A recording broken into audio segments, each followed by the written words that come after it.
Hello friends, myself Dr. Kirti Kulkarni and I am from Gokhale Education Society's Arts, Commerce and Science College Jawhar.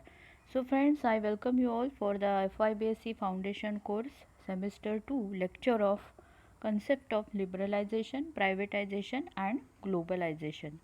So friends, in our last lecture we have taken the idea about the concept of liberalization. I will just revise it in few minutes. That is, it is the progressive elimination of government control over economic activities is known as liberalization. So we know or we have already explained this topic that it is a progressive elimination. So it is for the benefit of people and the various organizations which are privately running their own business or their own economical activities, and because of that the control of government is slowly removed or eliminated.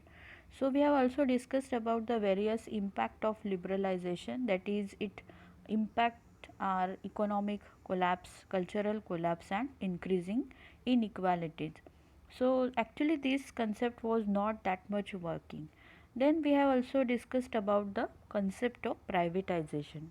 So it is also kind of liberalization, or we can say elimination of government sector control. So it is the transfer of control of ownership from the public sector to the private sector.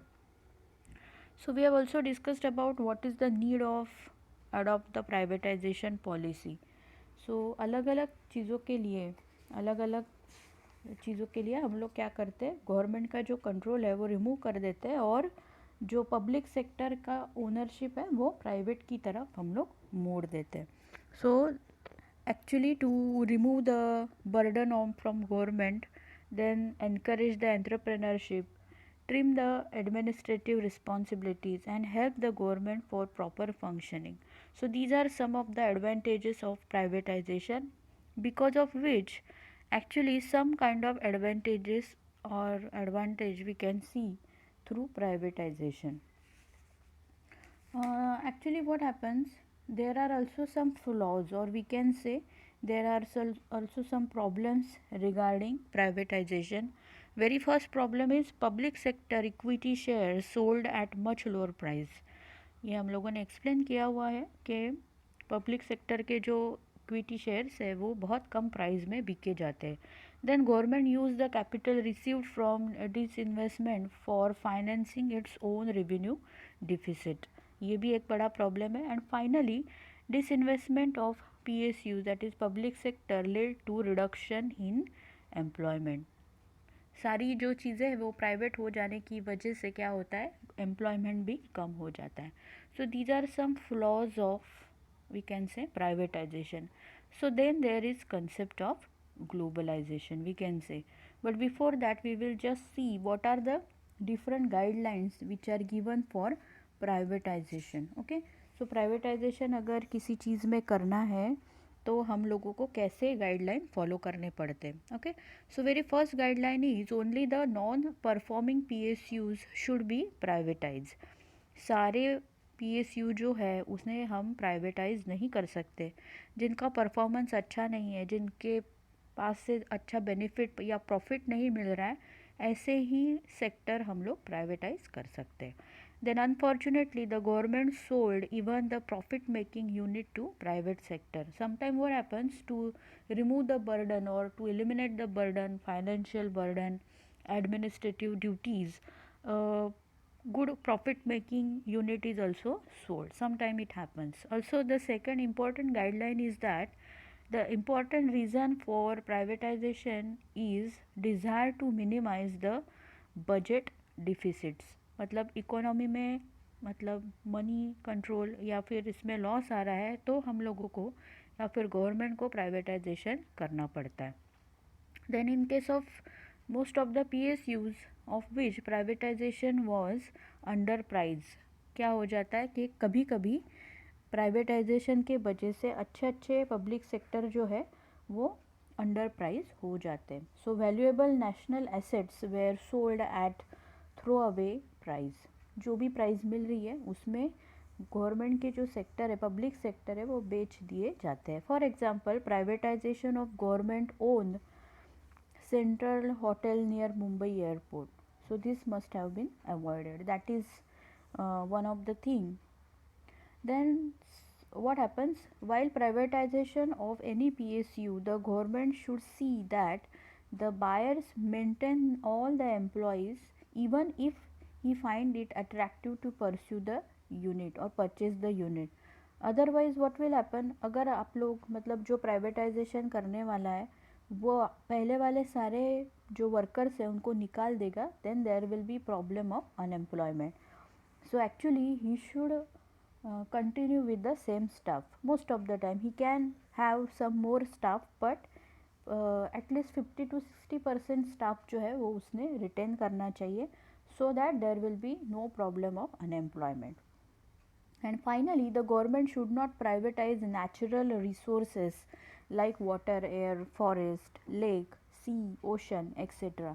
अगर ये जो natural चीज़ें हैं जिसे हम natural resources कहते हैं उनका अगर प्राइवेटाइजेशन हो गया, then it is very difficult for normal people to stay happily in this country, because when privatization of resources like water, forest take place, then these type of companies make huge profit out of it, that and then that resources can be sold at very low price, and then there will be chances of increasing the prices of normal things. जैसे कि अगर water है, water अगर private कर दिया तो क्या होगा, जैसे हम लोग मिनरल वाटर की बॉटल खरीदते हैं, है ना, तो उसी तरह पानी या हवा भी बहुत महंगा हो जाएगा इफ़ दे सेल इट और प्राइवेटाइज द नेचुरल रिसोर्सेज. तो अगर ऐसा नहीं होता है, then it is very difficult for us to stay happily और stay properly in the country. So therefore, while doing the privatization, certain kind of norms should be followed properly. Okay, so these are certain guidelines for privatization. Okay, now we will go to the next point, that is very important point, which is called as globalization. Now see, when the two concepts, that is concept of liberalization and concept of privatization, are not working very properly, then the concept of globalization works. Here there is we can say uh, a golden point where we can have half control with PSUs and half control with private sectors. So what is the globalization? Okay, so we will see the definition. It is the process of rapid integration or interconnection between countries. मतलब क्या होता है कि in the past 3 decades, हम लोग ऐसे बोल सकते हैं 30-35 साल से क्या हो रहा है, मोर एंड मोर MNCs मतलब multinational companies have been looking for location around the world which would be cheap for their production. मतलब अभी जो अलग अलग कंपनीज़ है, मल्टीनेशनल कंपनीज़ है, वो क्या करते हैं, beside their own country they find some location for their company to have good kind of production which is at low cost. Okay, तो ये लो कॉस्ट कैसे पॉसिबल होगा, अगर वर्कर हमें लो कॉस्ट में मिल रहे हैं, है ना, जो रॉ मटेरियल है वो लो कॉस्ट में मिल रहा है, या प्रोडक्शन का जो कॉस्ट है जैसे इलेक्ट्रिसिटी, वाटर, इंस्ट्रूमेंट्स, है ना, वो लो कॉस्ट में मिल रहा है, तो obviously their production will be of low cost. तो जो मल्टीनेशनल कंपनी है वो अपनी कंपनी रन करने के लिए ऐसी जगह ढूंढ रहे हैं. Okay, so foreign investment for MNCs in these countries has been rising. At the same time foreign trade between countries has been rising rapidly. Okay, so as a part of foreign trade is also controlled by MNC. For example, अगर कहीं पे car बन रही है ना, और उनका production किसी पर्टिकुलर लोकेशन पे उनको महंगा लग रहा है, then what will they will do, they will invest their money in Indian market. तो वो लोग क्या करेंगे, यहाँ से पार्ट बनवा लेंगे और फिर उससे कार अपनी बनवा लेंगे. सो this way the activities of most of the multinational companies involve substantial trade in goods and also services. So because of that, what happens? Greater foreign investment and greater foreign trade has been greater integration of production and market across the countries. तो इस वजह से क्या हो रहा है कि अलग अलग कंपनीज अलग अलग देशों में अपना व्यापार बढ़ा रही है ना. और उस वजह से क्या हो रहा है, that particular country is also getting benefit profit, and this company which is investing their money, they are also getting profit. मतलब दोनों कंट्रीज में बिजनेस हो रहा है, ट्रेड हो रहा है, और उस वजह से दोनों कंट्रीज का फ़ायदा हो रहा है. Okay, there is also kind of percentage in this कि कौन कितना प्रॉफिट लेगा, but this type of we can say interactions are called as globalisation. Okay, तो आपको समझ में आ रहा है कि एक कंट्री में दूसरे कंट्री की कंपनी अपना बिजनेस बढ़ाती है for profit purpose. Okay, so this kind of interaction, or we can say interconnection between various countries is called as globalization. Okay, so the economic globalization, मतलब अगर हम पैसों की बात करें तो the economic globalization is through trade, foreign direct investment, capital flows, then migration and spread of technology. ये जो बिजनेसेस बढ़ते हैं अलग अलग कंट्रीज़ में, जिसे हम ग्लोबलाइजेशन कहते हैं, वो किसके थ्रू हो सकता है? सो ट्रेड के थ्रू, इन्वेस्टमेंट के थ्रू, या फिर खुद लोग यहाँ से वहाँ माइग्रेट करते हैं नौकरी के सिलसिले में, है ना, जॉब के सिलसिले में एक कंट्री से दूसरे कंट्री में जाते हैं, which is called as migration. And it is also kind of spread of technology. जहाँ जो टेक्नोलॉजी बढ़ रही है वो अपने साथ लोग दूसरी कंट्री में ले जाते हैं, है ना. So this is called as globalisation. I hope you are understanding the concept that here you have to look for various countries which are interacting with each other for business purpose. Okay, so globalization is not actually very new thing. कोई नई चीज़ नहीं है, क्योंकि हम लोगों ने देखा है बहुत सालों से, बहुत पुराने सालों से ये चीज़ चल रही है. जिसके पास जो होता है उसे वो लोग बाहर बेच देते हैं, है ना, और उसके बदले में कोई और चीज़ लेते हैं, है ना.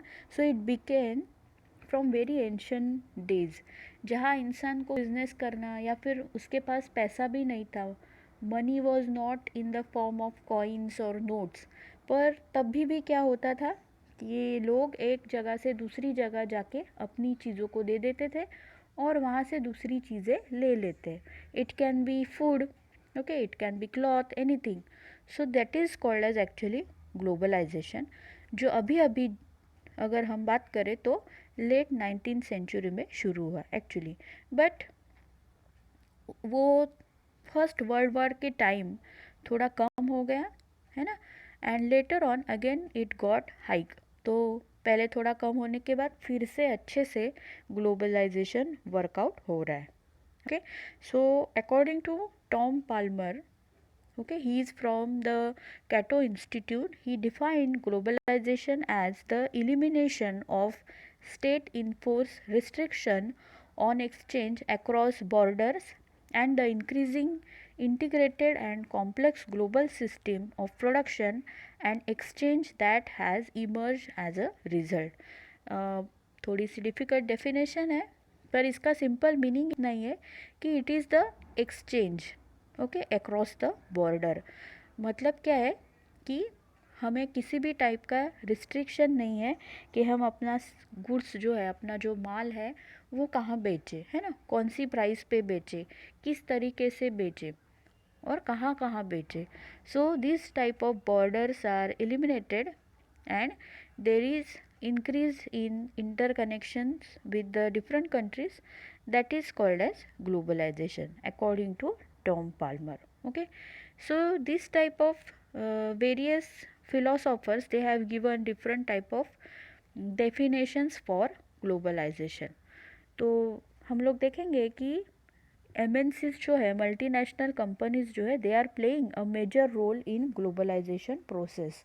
More and more goods and services, investments, also technology are moving from one country to another.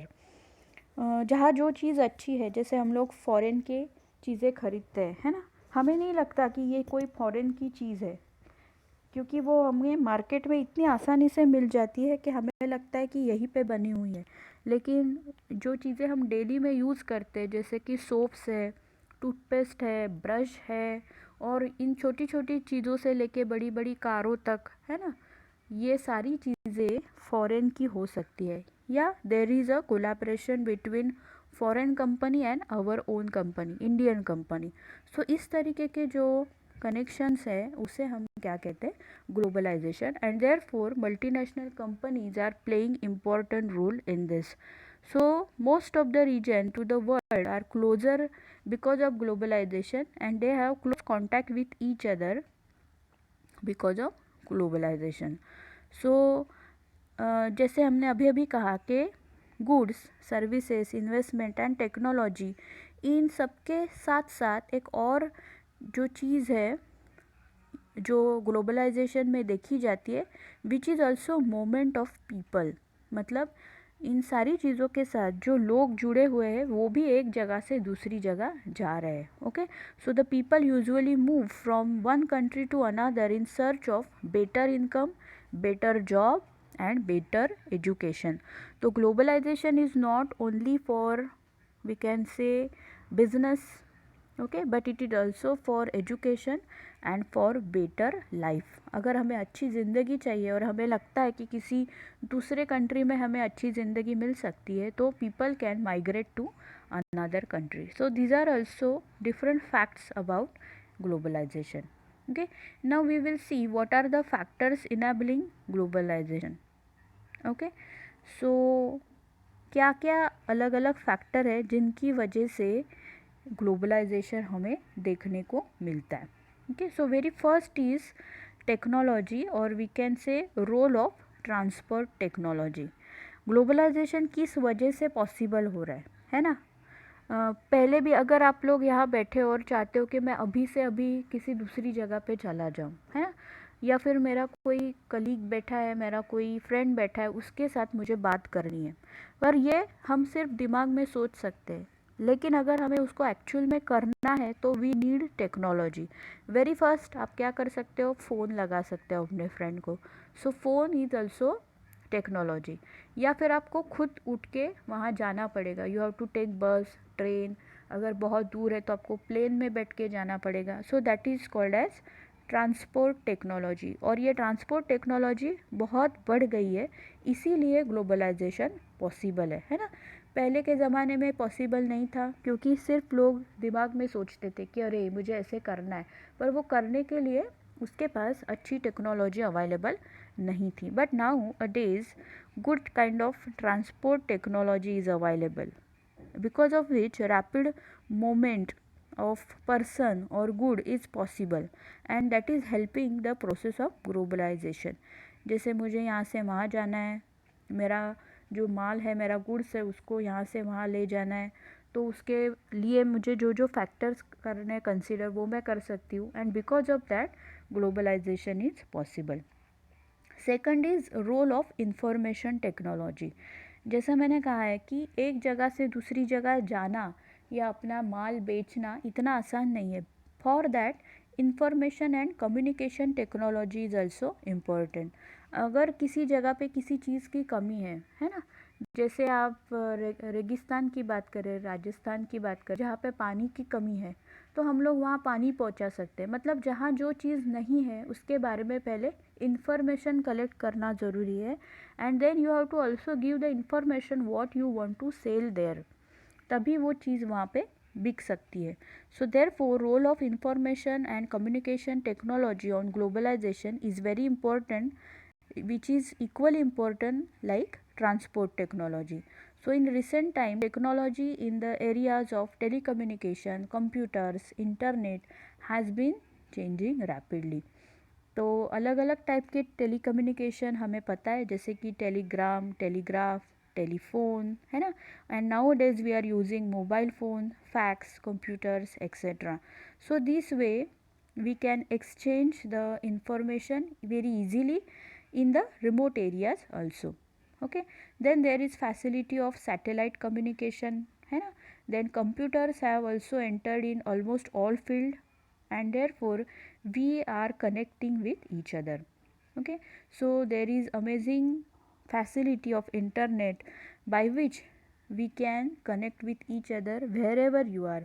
हम इस दुनिया के किसी भी कोने में क्यों ना हो, easily हम एक दूसरे के साथ कनेक्ट हो सकते हैं, which is important role in globalization. अगर हम लोग एक दूसरे के साथ कनेक्ट नहीं हो पाएंगे, जैसे अभी मैं आपसे बात कर रही हूँ, you can't see me directly, but through this technology, this is also kind of information technology, we can deliver the lecture and you can listen them very easily.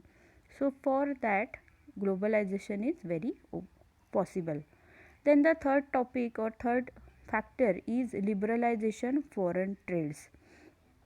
ये जो ग्लोबलाइजेशन है वो क्यों हो रहा है easily? Because of liberalization in foreign trade and investment policy. Last जो है that is investment policy.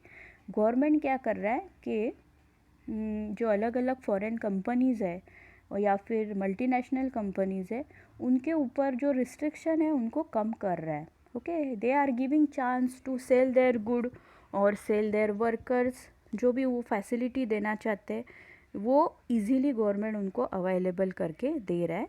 And similarly उनको जो चाहिए यहाँ से रॉ मटेरियल है या फिर इलेक्ट्रिसिटी है, वाटर सप्लाई है, वर्कर्स है, वो भी उनको इजीली दे रहे हैं. Okay, so because of that what is happening, there is removal of barriers or restriction, and this is also called as liberalization. So because of that liberalization process, the process of globalization has become very easy. Okay, so these are the various factors which are enabling globalization. इन चीज़ों की वजह से globalization हर एक जगह पे देखने को मिल रहा है. सो जो कंट्रीज़ है, डेवलपिंग कंट्रीज़ है, वहाँ पे बिजनेस बढ़ रहा है ना, मार्केट बढ़ रहा है, और उन सारी चीज़ों की वजह से जॉब अपॉर्चुनिटीज़ बढ़ रहे हैं, है ना. तो वो कैसे बढ़ रहे हैं, क्या हो रहा है, देश में क्रांति कैसे आ रही है, that we will see in our next lecture. Till that you take care and stay safe. Thank you.